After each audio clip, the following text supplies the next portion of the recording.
All right. So I have changed the topic a little bit, but contents will be the same, considering that very large number of people are talking One Health approach these days. So yesterday night, I did some changes in my presentation. I think that will be more interesting for you. So, but I'll cover all the issues related to biodiversity loss and its connection with the emerging diseases. Sir, it would be better. So let me tell you how it all happened, how I developed the interest in these connections that related to the biodiversity and emergence of many important pathogens. So it was in 1997. I met Professor Eric Shivian, a Nobel laureate from the Harvard in the United States.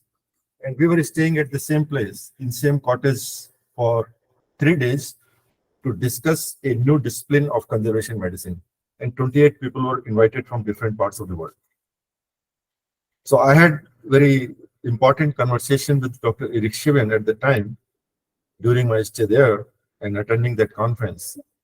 And this was the time I started developing interest in how a lot of biodiversity issues are connected to the emergence of pathogens. And in this talk, we will relate some of these very important issues. I would recommend that you should buy this book, Sustaining Life, How Humans' Health Depends on Biodiversity. But the executive summary is available free of cost. You can check on the internet. You will get 30-40 pages of executive summary.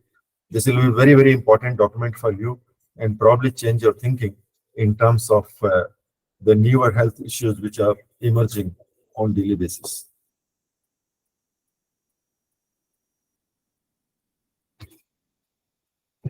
I also, at the same time, very, read great variety of literature in terms of the value of biodiversity, which we never calculate. This is a paper which was published in 1997 in Nature. But I also read, you should see this paper. I have given the reference of this paper. This will make your understanding very clear, and I hope that many of you must have read this paper. This is very important. At the same time, I also read a lot of connecting papers related to the value of the biodiversity, and I started connecting those dots with certain emerging health issues, not only in India, but around the globe. So considering that today's presentation and making it a little bit more understandable to all of you, let's do the situation analysis taking a couple of examples. One of the very important example is a arboviral disease known as Casimir forest disease, which is restricted to only India. Casimir forest disease is a very important viral disease. This is found in Karnataka. It is started about 60 years ago in a very small patch of Shimoga district. But over the period of time, this disease have now occupied 4 states. This is a very lethal arboviral disease. When I say arboviral, hemorrhagic disease, these are the very similar type of diseases, like the symptoms and the condition of the patient, which you see in cases like dengue, Zika virus, and chikungunya. They are all related viruses. So if you see, how all these things are connected with the, biodiversity. What is happening, and I attended a meeting of WHO a couple of years ago in Bangalore on KFD, organized by WHO, India office, participants from WHO International Office, and National Center for Disease Control in India, and Ministry of Health and Family Welfare in India, and other persons from Department of Animal and Welfare government. The most of the time discussion was centered around the symptoms of the disease, the diagnosis, and the treatment. And this was my very important questions to all the organizers and participants, that if we keep on discussing for last 60 years, and more recently now, only the symptoms and diagnosis and treatment, how you are going to control the expansion of this disease. From a small area of 50 square kilometers, now the disease in 4 states. The reason is that We are not looking at the vector biology. We are not looking at how this disease is coming from a forested area to human beings, how this disease is able to maintain itself in its reservoir host. So these are some of the very, very important aspects. Unless we study these important aspects, it is very, very difficult to control some of the very, very lethal human health issues which are emerging these days. Take another example of influenza. Most of you are considering that things are over with Corona too. It's not.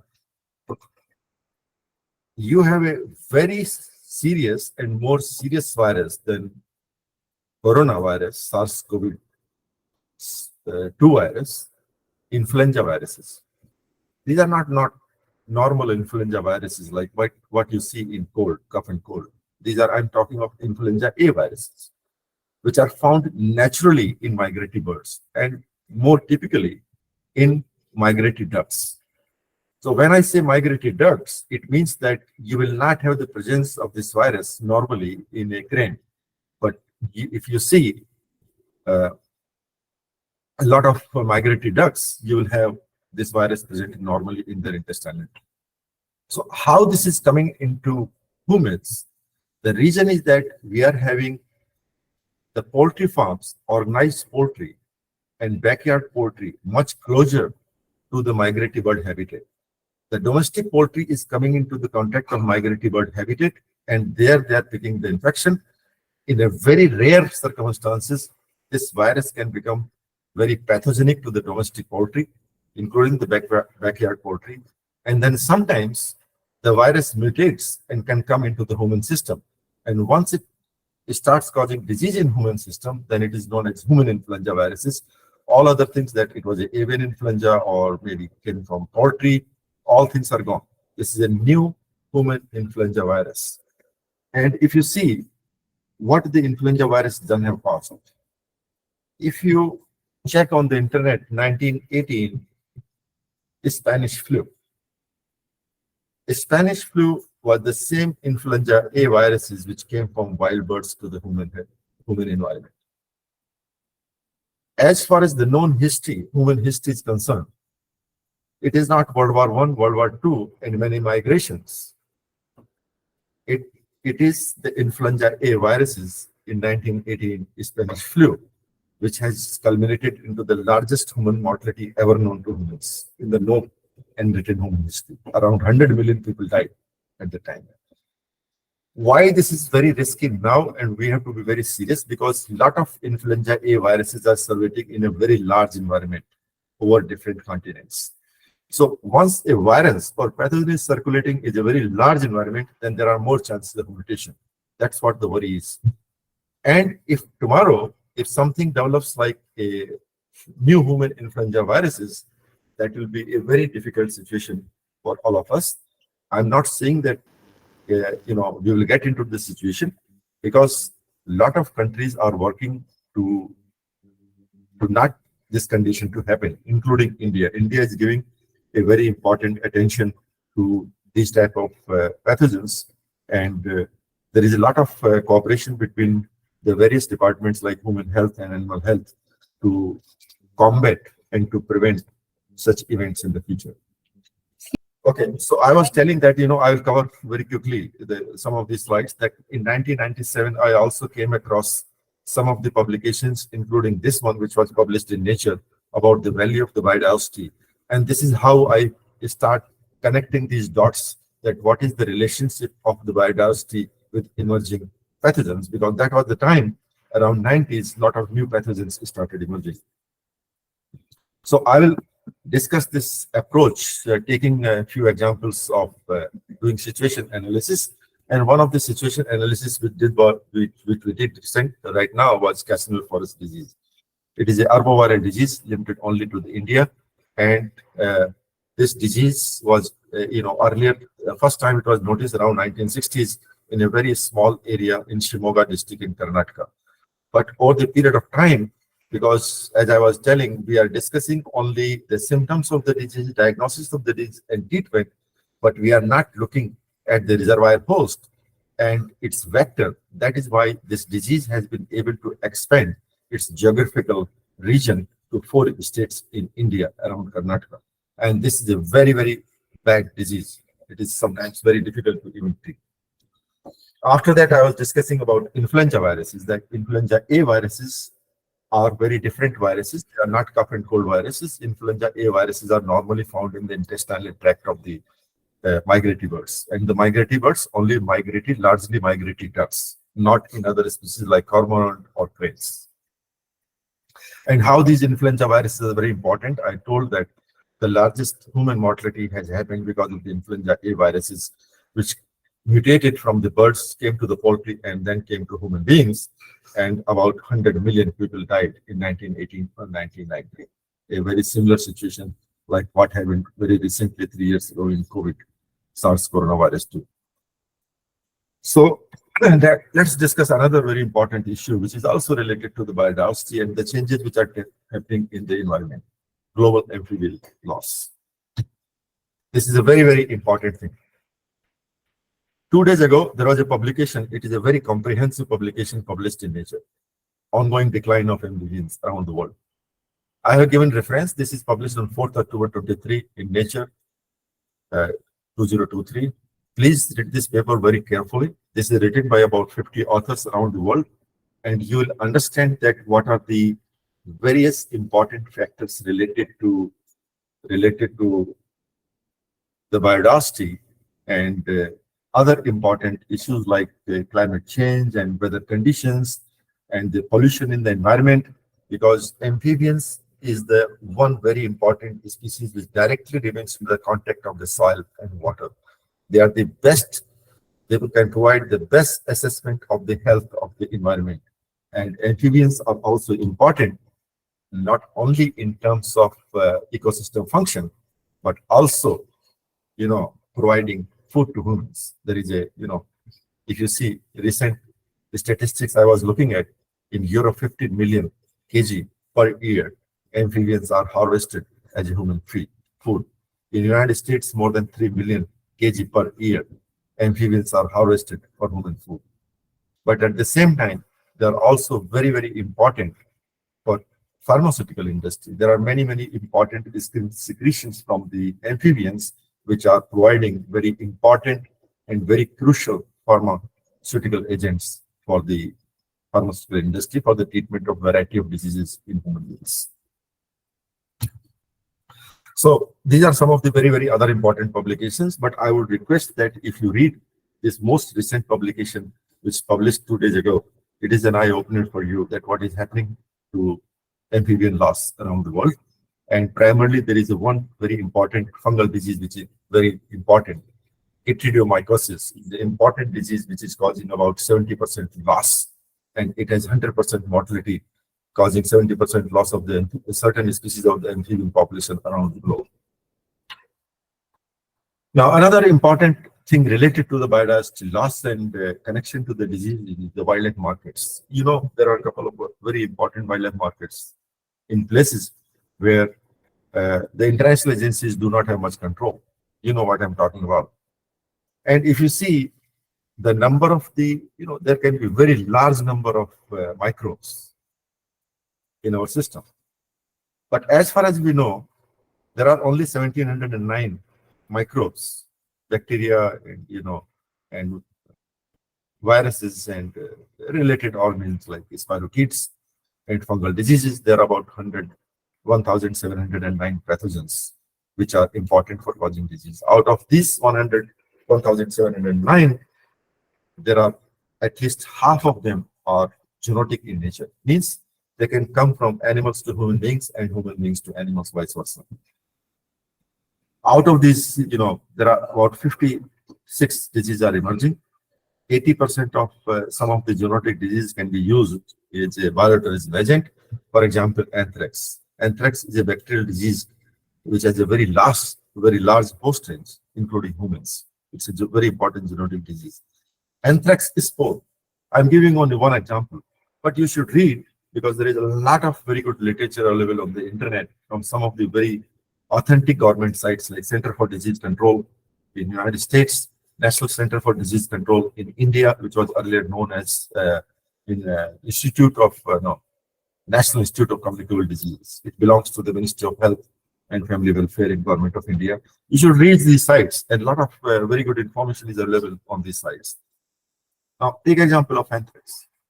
Anthrax spores will remain alive even in soil, tolerating all that heat and ultraviolet rays for 60 years. So you can have spores in an envelope, and you can use these spores as a bioterrorism microbe. So these are some of this is one example, but there are some fungal disease also. So these are some of the very, very important microbes which can be used as a bioterrorism agent. Now, this is a new thing. I know about this pathogen for last 30 years because initially, this is a very old friend of mine who was working on borreliosis in the United States.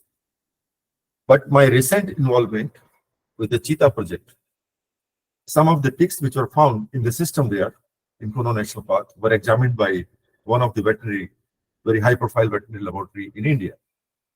And they called me that we have found Borrelia in these ticks. That was quite, thing for me to understand that how come Borrelia has entered India. This is a new disease in India. And then I read the literature about it. And then I read that Armed Forces, the Journal of Armed Forces of Government of India, there is a medical journal. There is a lot of cases recently they have published about Lyme borreliosis. It is a tick-borne disease. It is a rickettsial disease. It is not a very old disease, not known to human beings. It was only in 1976 that this disease was first known to humans in an area in the United States known as Connecticut. And this is a disease which is spread from the ticks. Ticks are the carrier of this disease. When you walk through a forested area, these ticks from the deer, they attach to the grass blades. And when you're walking through the forest area, these ticks will attach to your clothes. And if that a particular tick has borreliosis in it, that borreliosis will be transferred. One of the very, very important systems, because a lot of cases are being noticed in Himalayan region of borreliosis. Haryana is particularly, I don't know why there are a lot of cases happening in Haryana of borreliosis. There are a lot of cases happening in Arunachal Pradesh. So I think my couple of colleagues are working in Arunachal Pradesh. They should be very careful of ticks. So one of the very important symptoms is you see the patch in this picture. Are you able to see this patch? Right? I'm asking the organizers, are you able to see this patch in the slide?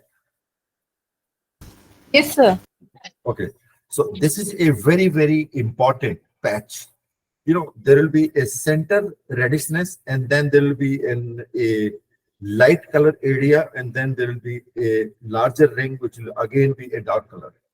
If you see after working in a forested area, and if you see that you have a tick bite, if you see this kind of patch, you need to be immediately connecting the proper hospital and physicians who have knowledge about this disease. This is a very serious disease. This affects your heart, this affects your nervous system, and if it is not diagnosed properly, then it is a large number of cases are fatal. At the same time, there is another disease which many of you must have, scrub typhus in a couple of states in India. Scrub typhus, a disease which is spread by mites. And mites are there everywhere. But we need to be, and why the mites are there everywhere? Because living conditions, it deteriorated, an environment with deteriorated living conditions, there will be a lot of infestation of the mites always there. And lot of mites means there can be availability of lot of pathogens in the environment. Apart from this whole issue of these examples, linkages with biodiversity and some of the newer pathogens. If you see the Harrison's medical book, there is a medical school in MU, you can go there, you can have the old volume. If you see any volume of Harrison book of 1980s, you do not find mention of any disease which I have so far discussed. These are all new things. And why these new things? We will come, in next 5 to 10 minutes of our presentation. Now see, Many of these examples are given in Eric Shiven book, and even in executive summary, which I told in the second slide. If you see, there are certain important pharmaceuticals, and probably the most important pharmaceuticals for the treatment of some of the very rare diseases, they're coming from the biodiversity. You can take example, morphine. You can take example of rosy periwinkle. You can take example of the aspirin. These are only few examples. And I have some other slides where there are at least 25 examples of the different plant sources like Texas, Makata, and Himalayas, which are providing some of the very, very important pharmaceuticals for the treatment of those diseases which cannot be treated by some of the pharmaceuticals which can be artificially created. So now the next thing is that, what is the environmental connection for some of these things? And many of these things which we have discussed, you must have seen, they involve some kind of vector, arthropod vector, like ticks, like mosquitoes. Take example here. What is the environmental connection? In this slide, you can see that there is a very deteriorating environment very close to our living. There is also a very deteriorating environment in terms of the air which we breathe. There is also, at the same time, there is a lot of increasing travel every day. The number of the people are traveling from one place to another place. And the travel becomes important for some of the diseases which are respiratory in nature, like influenza, like coronavirus, because they can spread through the respiratory droplets. And if a person is suffering, and traveling using the air mode of transportation, that just one person can spread the disease, that particular pathogen, in several continents in 48 hours, next 48 hours. That is why the pulmonary pathogens, which spread through droplets, become very important. Another very important environmental contamination is that our dependency in variety of ways on the biodiversity resources for the livestock, fodder, for food, for medicinal plants, and for firewood, and including the water. And there are many areas in different places in the world, not only in India, where there is a lot of interface conflict between wildlife and human environment. It is not only the livestock, but humans are also coming in close contact with biodiversity resources, including animals. And this kind of natural resource conflict becomes very important in terms of transmission of pathogens, vice versa. Not only pathogens, transmission of pathogens, vice versa, but some of the pathogens which have been restricted for a very long time only to the wildlife and have maintained a very, very important symbiotic relation with the wildlife and not causing any disease in wildlife. But now when they come into contact with human environment, they flare up and they cause disease. For example, I think all of you, all the people who are attending this presentation, you must have heard Ebola virus. So Ebola is the name of the river in Congo basin. The virus was discovered near that basin, near the Ebola river. That is why the name of the virus, Ebola virus, in Congo basin. So in Congo basin, there was a primate colony where the humans did not reach till 40 years ago. 40 years ago, they reached for bushmeat to that particular colony where this particular pathogen on maintaining a symbiotic relationship with the host. But now, when the humans came into contact with that micro pathogen virus, then it became very, very pathogenic or virulent for human beings. And you must be knowing that Ebola is the most important and very dreadful disease as far as any disease so far known to mankind. There is hardly any treatment for Ebola virus. And at the same time, there are a lot of geopolitical reasons in that region where Ebola originated, like Sierra Leone in Eastern Africa, that we have very difficult situation to control and contain the Ebola. Although many governments together are working very hard, that is why still Ebola has been confined to the Eastern African region of Sierra Leone.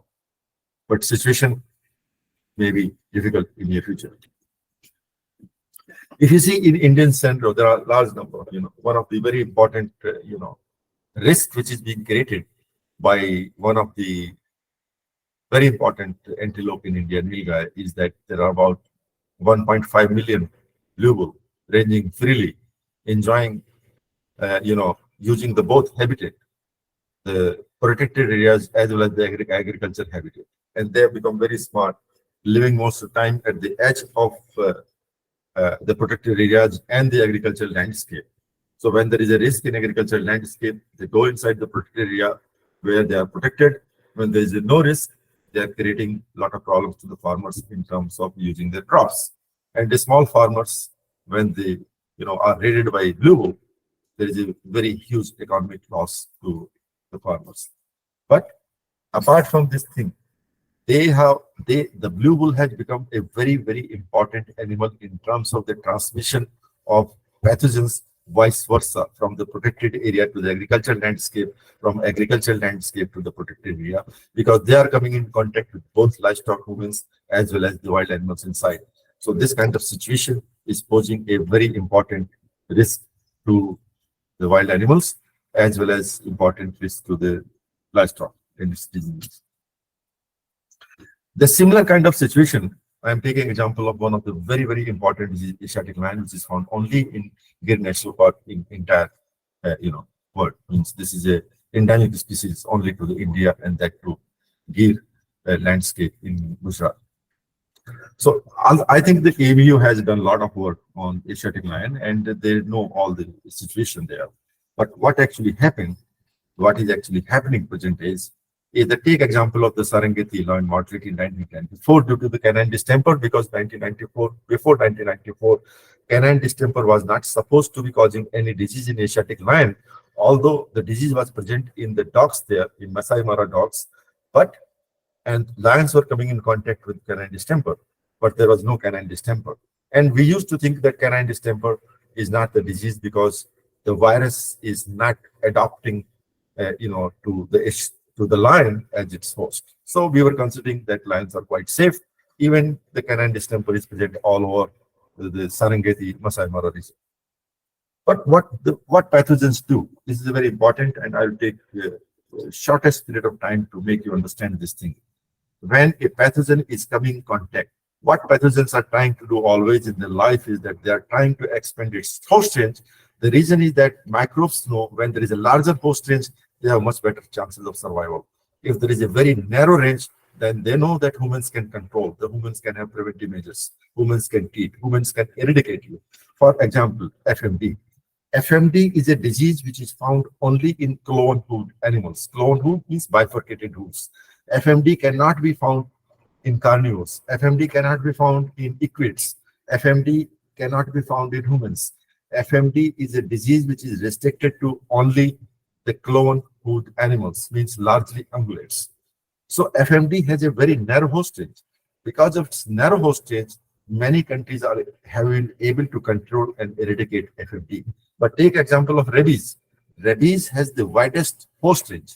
That is why, in spite of knowing that it is the most fatal disease of any species, including humans, and it is the oldest disease known to the mankind, but still we do not have any treatment of the rabies because it has a very, very, very, very wide host range. So what actually happened? Over the period of time when the Masai Mara dogs were coming and canine distemper was coming in contact of the lions in that ecosystem, the virus changed little bit, which happens very rare event, like corona. It was a very rare event because of the little bit of mutation in that virus. So because of this little bit of change, they were able to cause the disease in lions. And because they were able to cause the disease in lions, the lion mortality was very severe. About 1,000 lions died in the period of 6 months out of the total population of 2,000. But there was a lot of cohesive collaboration and cooperation between the different governments, and many countries and many experts came into support of the finding the cause and then the management. And since then, there have been only few cases. The disease had not been reported to that extent. But now what has happened, that canine distemper virus got established in its lion population. And in India also, there have been very large-scale mortality in 2018 and 19 of canine distemper virus. I have seen the reports of the National Institute of Virology. It is the same strain what was found in Eastern African subcontinent. So now the Asiatic lion population is susceptible to canine distemper virus. Lion is such a species because it lives in a pride and it can be approached at least to 30-40 meters distance. What I have recommended at several occasions is that there are very effective canine distemper vaccines. And when the animals live in pride, you can reach to a pride, approach about 50-60 meters, and you can use the tele injection systems to at least vaccinate some of the lions. Even if you are able to vaccinate only 10 to 20% of the Asiatic lion population in Gil, you will be safe that in any kind of catastrophic event of canine distemper virus, your all populations will not die, and there will be concept of herd immunity. So even if you are vaccinating 10 to 15% of the animal, there is a likelihood that you will be able to protect in case of any kind of canine distemper virus episode. You will be able to protect at least 50 to 60% of your Asiatic lion population in Gil. So there are other environmental things which are happening, like many things, like contaminated air and the human waste available, where there is a combination of the domestic animal, wild birds, wild reservoir hosts like rats, and many vectors present together in very close environment to humans. This has become very a mixing vessel for many microbes to survive, and not only to survive, but expand its host range, and also create a situation where a lot of risk is available to the society from these pathogens. So these kind of which we can say the pollution of the environment has become very important in terms of providing the environment a very suitable environment for many important and lethal and virulent microbes. So this is a very important slide, and I think with this slide, if you try to understand, you will understand. And I will recommend that based on this lecture, I think some of the very important places like AMU should think of not only studying the ecological attributes of maybe hyena in some place, or maybe some kind of black box studies around Aligarh area, but you should think in terms of now expanding your horizon in terms of studying some of the very important health issues present in wildlife, and some of the very important genetic issues in wildlife. If you see some of the conservation departments in top universities and institutions around the world, in Europe and especially Western Europe and United States and other places, they are now doing variety of other species. You have to come out of this only doing ecological studies to the multidisciplinary studies, where you involve the ecologists and hydrologists and disease experts and entomologists, so that you understand that why a particular type of thing is happening, which is important for survival of wildlife. So unless you have this multidisciplinary influences in providing the outcome of a study, that most of these studies remain incomplete. I'm not saying that basic ecological studies are not important, but at the same time, I think the most of the studies should be at this point of time, because of the kind of things which are emerging in the environment. The most of the studies should be now be multidisciplinary.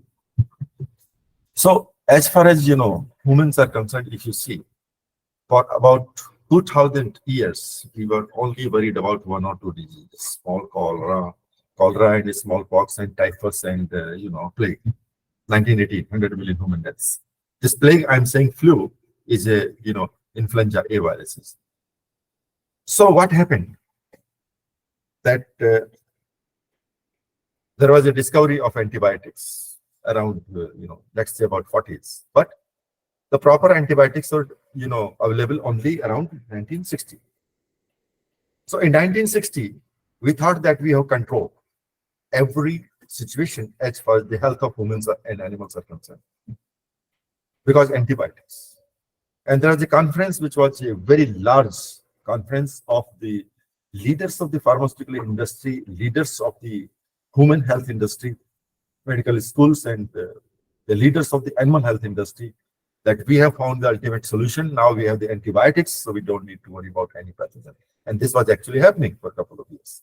But after 1980s, the new diseases started emerging. The reason was that antibiotics or antimicrobials, they have very short life, 5 years, 6 years. Because once you bring an antibiotic in the system, the microbes are also very smart. They start developing resistance. And there are also other reasons for resistance, because an antibiotic not getting prescribed in a proper manner. A patient not knowing, the patient is whether animal or human, not knowing how to correctly take this antibiotic. Whether this antibiotic needs to be taken with the food, because if antibiotics it needs to be taken with empty stomach, like azithromycin, and you are taking with the food, that 50% of the effectiveness of that antibiotic is gone. So now you are providing the chance for the microbe against which you are taking the antibiotic to develop resistance. So this is one example. There are many ways that how the antibiotic resistance is developing. And antibiotic resistance is a very, very important topic these days, because we do not have any new antibiotic in pipeline. I'm saying we do not have, doesn't mean only India, but in the world. We do not have any new antibiotic and solid antibiotic in pipeline which can come in next 5 to 10 years. The reason is that there is a dwindling of funding for the research on antibiotics. In the beginning, around 80s, there was a huge amount of funding. Government was also funding. But now, the most of the funding for this kind of research is being provided by the pharmaceutical industry. Pharmaceutical industries are interested in providing funding for those pharmaceutical compounds which have very long life, like medication for diabetes, medication for blood pressure. Because if a person starts taking blood pressure medication at the age of 40, that person will keep on taking that medication till that person survives. And these medications have very long life. There is no resistance. So there is a more and huge amount of profit in those kind of drugs in comparison to developing a antimicrobial agent. So the funding is an issue, and because of funding, who is requiring funding? The funding is required by researchers like you guys, the professors, the postdocs, the PhD students. If you see any new compound which has been developed in the last 30-40 years, whether it is a medicine against cancer, this is all research is done by basically the institutions and universities and postdocs and professors. So these professors and these universities and these research institutions do not have the government funding for antimicrobial agent. So now, coming to the environmental connections, and these are some of the examples, but let me go back a little bit and tell you. So after 70s, we have noticed the Lyme disease, HIV, AIDS, Ebola, mad cow, which is spongiform encephalopathy, West Nile virus, SARS. SARS is like corona, related to corona 2 virus, and avian influenza and tuberculosis and Nipah, Hydra, chronic wasting disease, screaming Congo, hemorrhagic disease, Cassonal forest disease, SARS-CoV-2, and MERS. MERS is also related to SARS-CoV-2, but MERS is the Middle Eastern region of the world. It will be very difficult for you to understand that we have Crimean Congo hemorrhagic fever in a couple of states in India. And when we check the retrospective samples which are stored for some other regions, we have found the presence of CCHF in samples as old as 25 years ago, around 90s. And CCF, if you see the origin of CCHF, it is Eastern Europe. So we don't know how the CCHF came to India. Like we don't know how the Borrelia came to India. Borrelia is a new disease which was first noticed in Connecticut region of the United States in 1976. And now it is there in many parts of the world, including in India, Arunachal Pradesh and Haryana and many other regions. So what is happening? If you see all these pictures, first picture is a ticks, second picture on the finger is a mite, then there are mites, then there are lice or fleas, then there are rats and bats and mosquitoes. If you see any of these diseases, except tuberculosis, the new disease in the system for last 40 years, these are the vectors which are responsible. Like bats are responsible for coronaviruses. Mosquito responsible for all the important diseases like dengue in India, SARS, chikungunya, or anywhere else. And there are many other reported diseases like, malaria, falciparum. So these are the most important 5-6 vectors. Now, what I'm trying to say through this slide is that we are focusing only on treatment, diagnosis, and treatment. We are not focusing how to control these vectors, how to reduce the population of these vectors, how to control that these vectors will not be able to transmit disease to livestock and humans. If these vectors were not be able to transmit the pathogen, if there is very controlled population of mosquito, you will not have dengue, you will not have malaria, you will not have Zika, you will not have chikungunya. If you do not disturb the habitats for the bats, then the corona will not be there in the human environment, right? The corona has come to the human environment because we are approaching the bat caves to find something in them, right? So what I'm trying to say that at the same time, not only the diagnosis and the treatment, but we have to also focus our efforts in doing basic ecological, epidemiological research on these vectors so that we can reduce the vector population, we can control these vectors. Once we control the vectors, these diseases will not be there in the human system. So, you see, this is the connection. We were talking about environmental connection. If you see, the malaria is linked to climate and weather. You are providing more and more habitat for the mosquito to breed. If you are providing more habitat, then definitely you will be expecting dengue, you will be expecting malaria, you will be expecting chikungunya and Zika viruses. Influenza A viruses. If you are trying to bring a poultry farm or a nice poultry farm, and if you are allowing the backyard poultry to go to the habitat of the migratory birds in a wetland near Kaziranga or wetland near Aligarh, then definitely if they are carrying the influenza A viruses, then the influenza A viruses will be transmitted to the domestic outlet. It is not necessary. It will be a very rare event that even after the transmission, that influenza A virus will be able to cause any disease. You need a particular type of, genetic makeup of the influenza A virus. There are about 247 strains of influenza A viruses. You need a particular genetic makeup of that particular strain to cause the disease, which rarely happens. But when it happens, then it is very devastating. So Ebola is related to the human behavior, because why don't you leave that, why you want to have the bushmeat in such a remote area? Let that primal colony live in peace. The humans are approaching every bit of place and disturbing the habitats. So that is why, human behavior is also responsible for some of the very, very important diseases. Lacrosse is a very interesting story. And Lacrosse is a story where around the river Mississippi, in a small town known as Lacrosse, there was a virus. But what happened around the Mississippi, the large tracts of forest were cut due to some region about that was around 1980s. So now these tree stumps are there with the snow, because there is a 5-6 months of very heavy snow in Lacrosse town because of the Midwestern United States. There were small holes in these tree stumps which were remaining there after the timber was taken. So now, once the snow will melt, there will be a lot of water remains accumulated in hundreds and thousands and lakhs of tree stems, which will provide a perfect breeding ground for mosquitoes. There are more, because this disease is transmitted by mosquitoes, more Lacrosse virus was transmitted in and around those towns, and then the geographical area got increased of the Lacrosse virus. So human behavior is also responsible for the spread of many pathogens. So, in summary, the humans are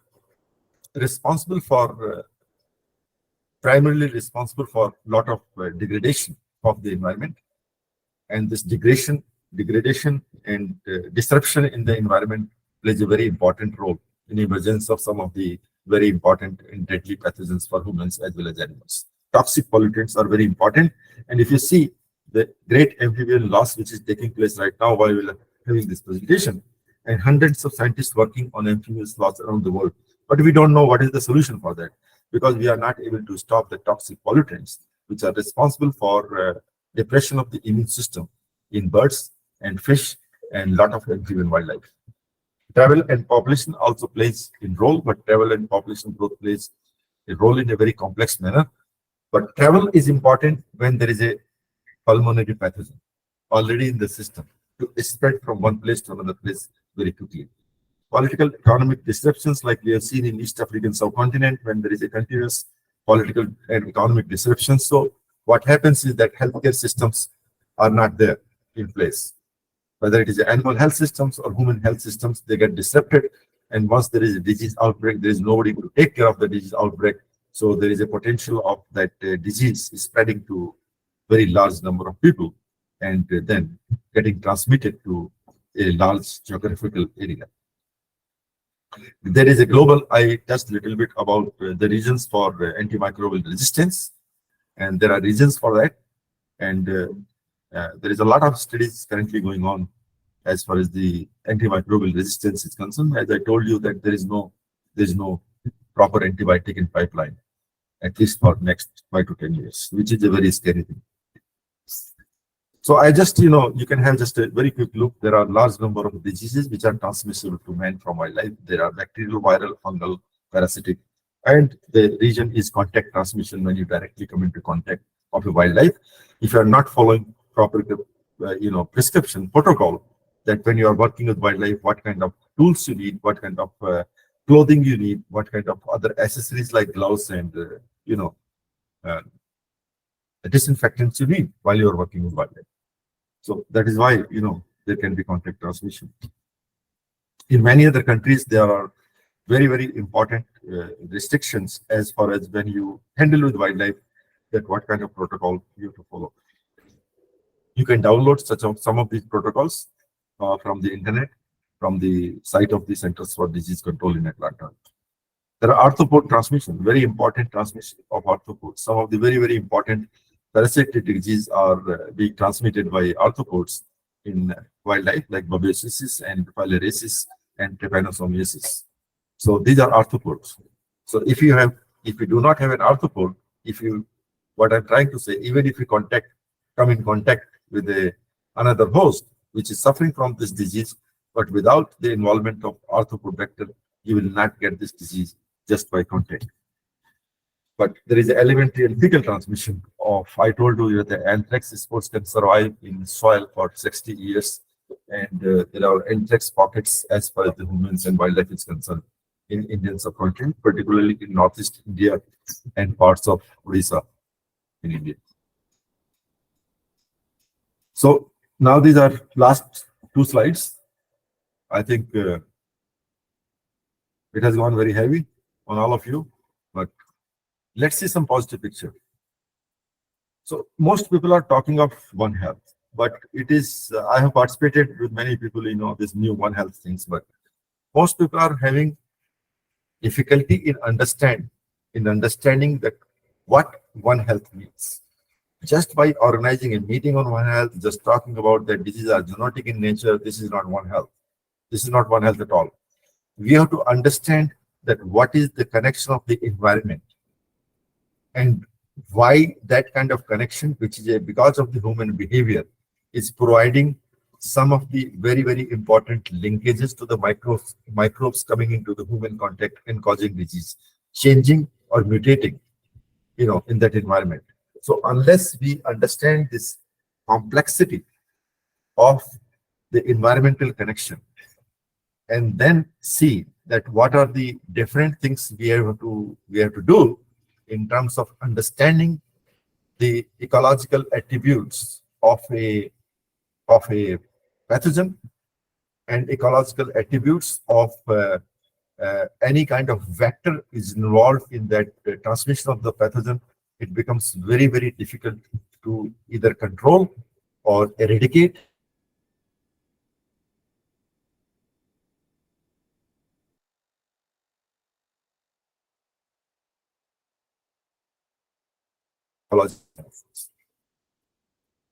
Still seeing the corona too very recently, and we have seen the sufferings of humans. Still, I think most people are getting into a difficulty in understanding that what needs to be done. People are working in their own domain. They have difficulty, not saying everybody, but largely people have difficulty in understanding that a situation like corona, which is there causing disease in many important wildlife also, situation like corona cannot be tackled, or situation like Ebola cannot be tackled. A situation like, arboviral disease cannot be tackled unless the ecologists, the conservation biologists, right? The, the professionals from human medicine, the professionals from animal health sector, the professionals which are, uh, experts in arthropod vectors, entomologists, the persons who are very important in terms of ecological monitoring and mapping of the natural resources, right? Unless all of us together, we work little bit on some common issue and problem, then only we can find a proper solution. We are trying to work in isolation, and at the end of the day, all our solutions are incomplete in nature. So what I'm trying to say is that if you want to talk about One Health and a healthy environment for everybody, like animals and humans, and including plant species, then there has to be a multidisciplinary effort working on larger projects where there is a lot of very large teams working from different disciplines to find a good and common solution for. So this is in short that some kind of actions, and I wish that AMU can start a multidisciplinary project, because there is a good number of medical faculty there. There are other expertise available in engineering, and every kind of expertise is available in that large university. So I think the Department of Wildlife Science and AMU should develop a project where there is a multidisciplinary involvement, and that can be a setting an example, because it is the department which was probably the first wildlife science department in our country. So I think they should develop a proposal with multidisciplinary influences and expertise, and show some results, very positive results, which can then the example can be taken by many other institutions and departments in the country. So this is the final recommendations that we have to have. Also, not only the synergy between the different disciplines, but we have also, to develop our improved capabilities at a short span of time, because there is no time left for experiment and then learning. So we need to have a lot of international collaboration. We need to talk to the people who have done some substantial work in these areas, and we need to develop collaborative efforts so that we can reach at the level in minimum possible time. And instead of doing experiments and then taking 20 years or 30 years or 40 years to reach to their status, and by the time they will be further ahead of us. So I think international collaboration to improve the capabilities is very, very important. But also, each project should have something related to, what is happening in terms of the climate change and weather conditions. There are two very different aspects of like the climate change and weather conditions. So, and there are very important linkages between most of the health issues uh, in the recent times, which we have seen. So with these words, I conclude my talk. So thank you so much for the time and patience. And I wish you all the best. And if there are any questions, I'm very happy to share any question.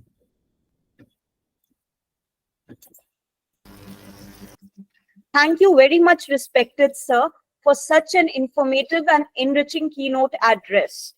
There are questions from the participants, and I and Mr. Alyan will read out those questions one by one.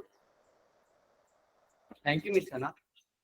The first question is from Sayyida Alina Khan, and the question is, how does the One Health approach addresses the interconnection of human, animal, and environmental health in combination of zoonotic diseases, in combating zoonotic diseases?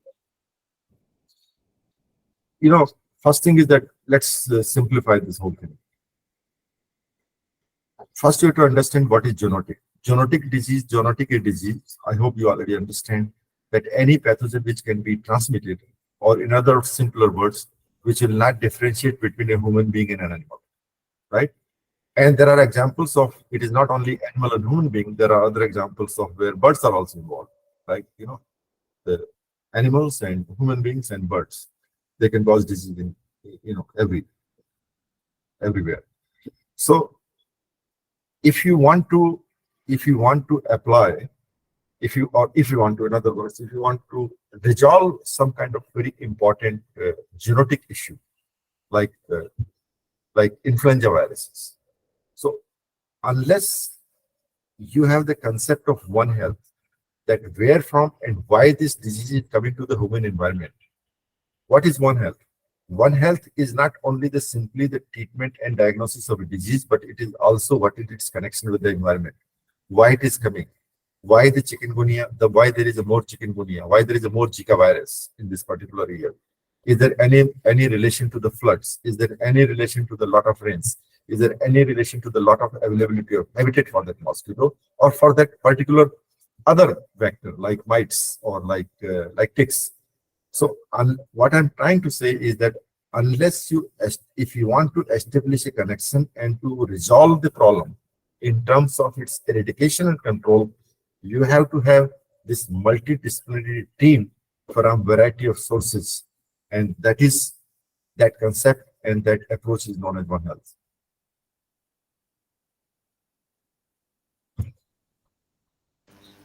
The second question is from Tanzeem Aziza. Her question is, certain tribes and people live in close proximity with the species. So what are the mitigation measures that can be practiced for the prevention of zoonotic diseases in such cases? One important thing is that there is a very little information available as far as the health of the people is concerned in very remote areas. Like when I say remote areas, like, people who are not coming into, not having the ability to, either due to economic reasons or due to many other reasons, there can be cultural reasons, they are not coming into contact of the proper medical care. And sometimes, even if the medical care is available, they do not trust the medical care, modern medical care. They will probably believe what are some of the traditional medicines they have been using for a long time. So the one very important thing is that we do not know the status of what is the health issues existing in those very remote populations. But sometimes when we come to know, when there is something very important happening, like in terms of anthrax, like in case of Odisha, lot of the first people who are coming into contact of the anthrax is tribal people. And anthrax is a very serious zoonotic disease, it's a bacterial disease. Although the only positive point with anthrax is that anthrax can be treated very well with some very earlier antibiotics like tetracyclines. So important thing is that first thing that most of the health issues in tribal populations are not known. And the second thing is that they are still using very traditional methods. But there are certain places where we come to know, because if the disease is kind of important, which is causing high rate of mortality, then we come to know that what has happened, like it happens in case of anthrax. But I think the proper answer to your question is that this is a very important area. And I think the animal science people and human health people should take some kind of important pilot projects in these areas to understand some of the very important health issues of our tribal populations in remote areas.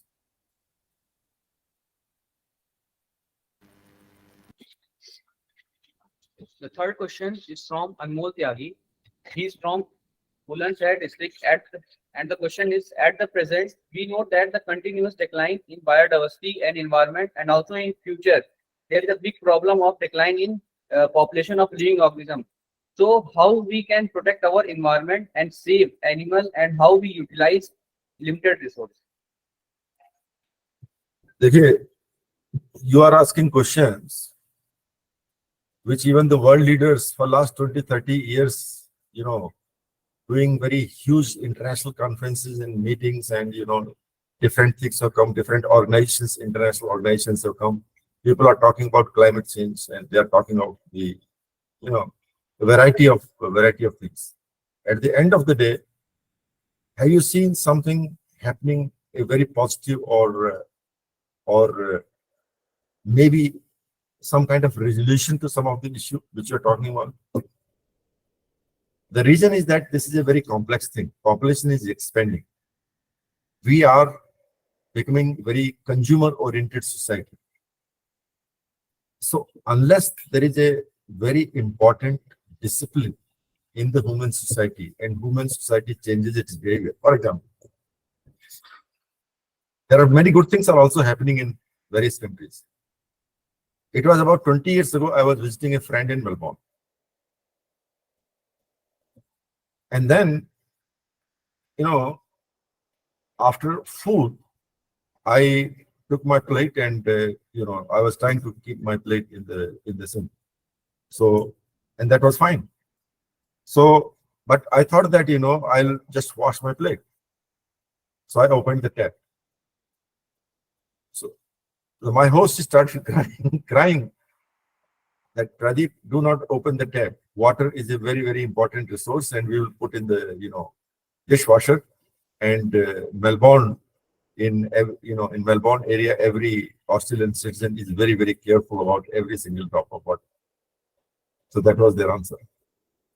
So what I'm trying to say, there are many areas in the world, many places in the world where there is an increasing not only awareness, but you can see a positive change in terms of the living conditions and living environment. It's not that situation is only deteriorating everywhere, but the question you have asked is that if we want to improve the living, our living or our environment, then it has to be almost everybody on this planet. Now, when I say everybody on this planet, why?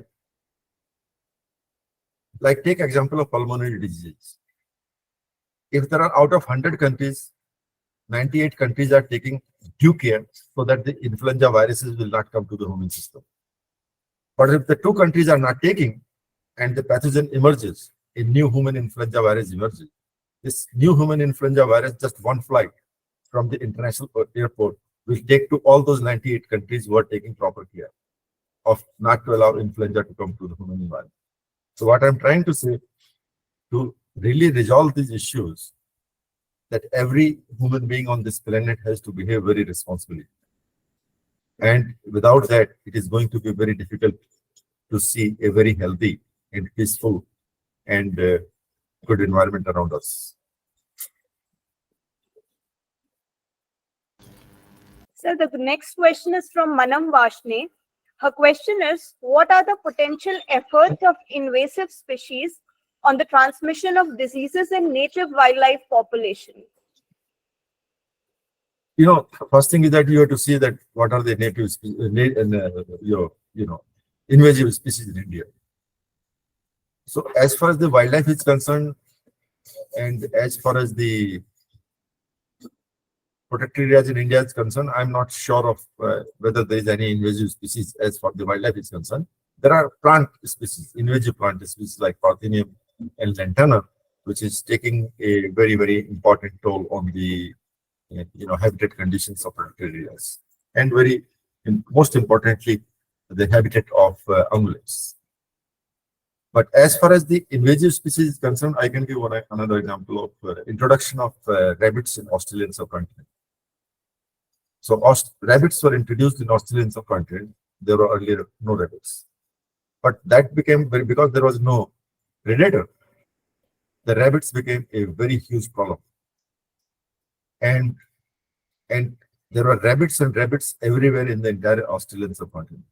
So what they did, they introduced a disease of rabbits to get rid of rabbit population in Australia. You can read this thing, very interesting story on that. But what happened? The small population survived, and that small population became resistant to that particular disease. Now again, there are rabbits everywhere in Australia. So what we have to do, and if you know any, because I am not sure of any invasive species in India, right? As far as the animals are concerned, but there are many invasive species as far as the plant species are concerned, and they are taking heavy toll on our vegetation, native vegetation in protected areas and biodiversity of the country. And this is causing a very huge and serious problem as far as the uh, food plots or habitat of ungulates are concerned. And please try to understand, if there is the deterioration, further deterioration in the habitat of ungulates, this is going to influence all the carnivore population of the present in protected areas.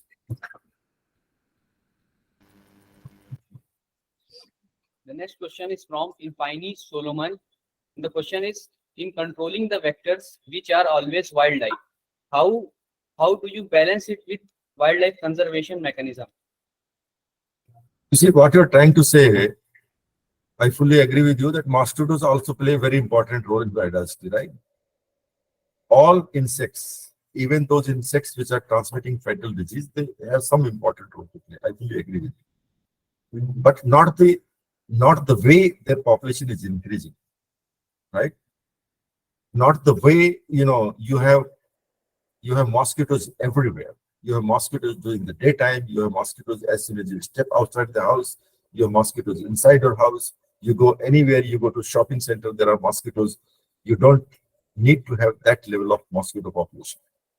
So you need to control, but you need to also balance that you do not permanently destroy a species, right? So even if these vectors which are there, which are transmitting fatal diseases, they also play a very important role in the biodiversity, but their population needs to be limited, in a manner. And why their population is increasing, I told you that this is largely because of the human behavior. Humans are providing the environment and conditions where there is a more and more breeding of these vector populations, so that, and more vectors means more and more disease and more transmission. So the limited answer to your question is, which is a not very easy question, but complex question, that we did not need to destroy the entire vector population, even though they are causing disease, but there are ways we can control the population. So the last question from Nasir Hussain from Kashmir. He's asking, are there any bio alternatives for parasitic infections in animals? There are many plants, this is a right question. I think, in Kashmir, we don't eat much of the palm, the beetle, right? But in many areas of the country, like, northeast and eastern part of the UP, we consume a lot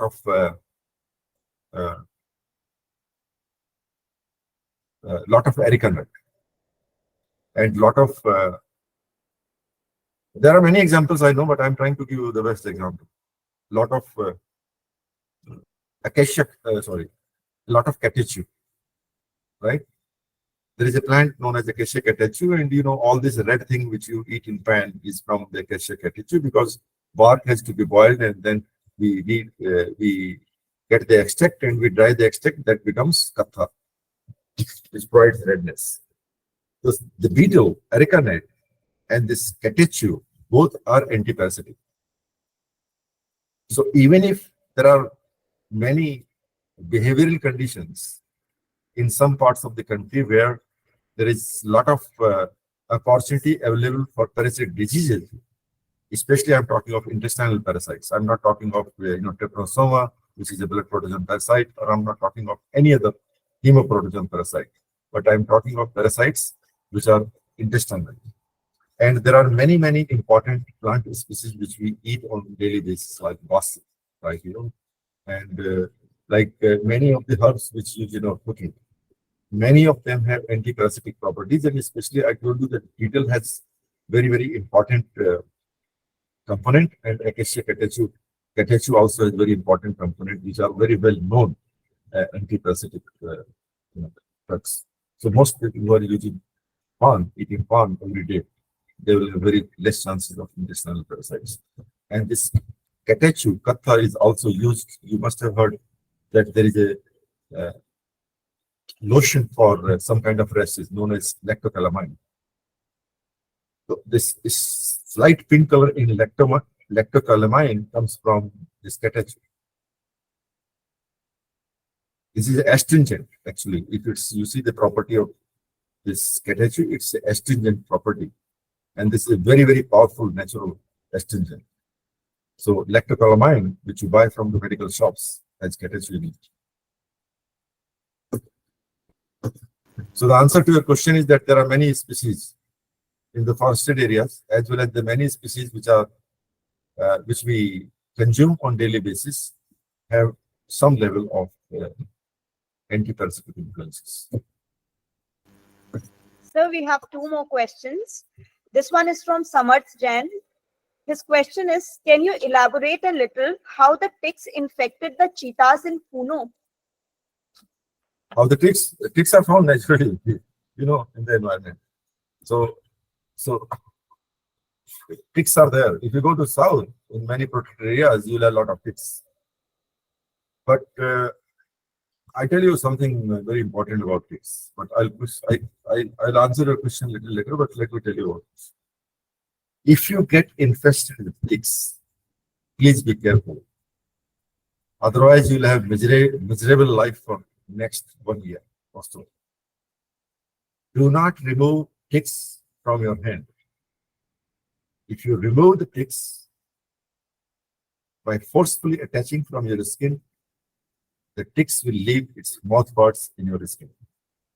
Now there will be reaction. Your body will respond to those mouth parts. And then there will be, rashes.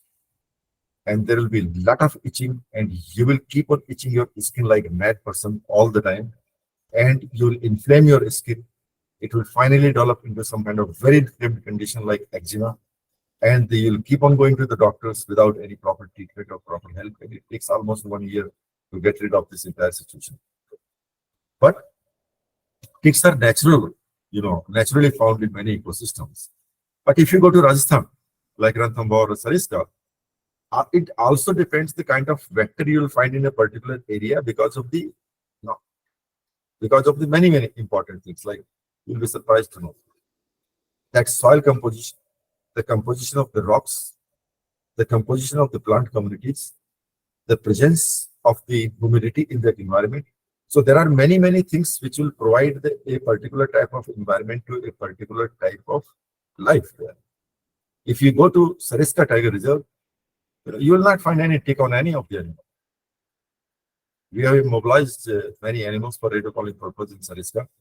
And I was very surprised to see the excellent health of sambar and chital deer in Sariska without any single tick.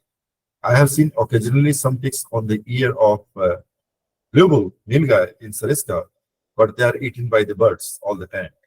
So there is no tick infestation. But if you go to the southern part of country, where there is a perfect environment, including soil conditions and the moisture available, humidity, for the ticks, you'll find a lot of ticks.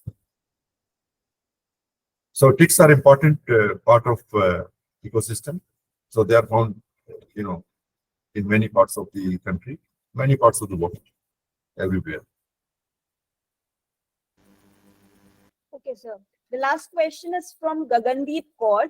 She's asking that what from your such long experience and expertise in this field can you say to a common man in making them aware of the present situation of the zoonotic disease outbreaks? Okay, to make a common man understand, and I have tried this several times, many times, and you'll be surprised to know I try almost on daily basis to many people I come in contact with. For example, and this is a very important and very truthful example, that I am trying to train my gardener in hand and foot hygiene. Because as a gardener, if you are not maintaining your hand hygiene or foot hygiene, then there are chances of developing a particular type of fungal infection. And nail fungus is so important that once you get a nail fungus, it never goes.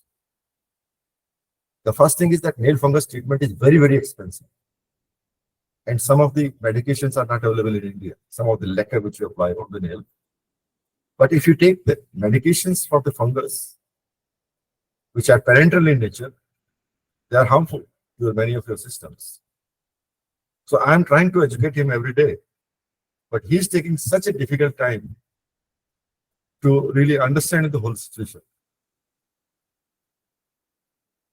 So what I'm trying to say is that to make the common person or a common citizen of our country, maybe a person from farming community, maybe a person working in on agricultural fields or rice fields, maybe a person who is just living in city and urban areas, but not having access to the knowledge in these areas, to provide the proper education and to make them convinced.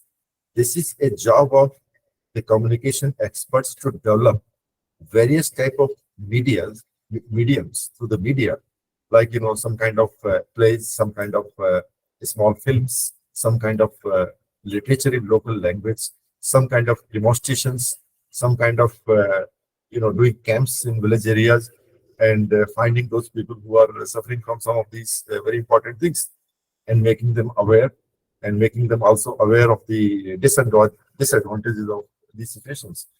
So these are only experts who can design such programs which can communicate and influence the local communities and citizens. This is a difficult situation if a scientist working on disease thinking that I can design a communication material for local citizens. It is not going to be possible, because this requires a very special expertise and discipline. That is why I was talking in my entire presentation that unless you have multidisciplinary approach for all the things which you are talking about, it is very difficult to succeed. So one of the very important expertise which you required is the communication expert. So I think Dr. Gagandeep, who just asked this question, is from Pondicherry University or what?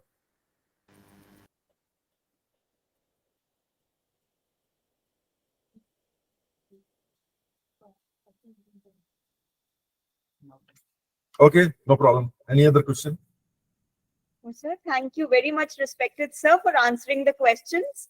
We are extremely grateful to you for sparing your precious time for delivering the keynote address. We wish you and your family a happy, healthy, productive, and joyful long life. Thank you very much, sir. Great, would thank now- you so much, and thank you all the participants, and thank you the organizers and Dr. Everybody in the Department of Wildlife Science. I'm very grateful for this opportunity, and I'm also thankful to everybody who is presented this presentation. And please try to understand that this kind of presentation is not that very easy thing, but I have tried to simplify it, again and again. So thank you so much. Thank you, everyone. Once again, thank you very much, sir. Okay.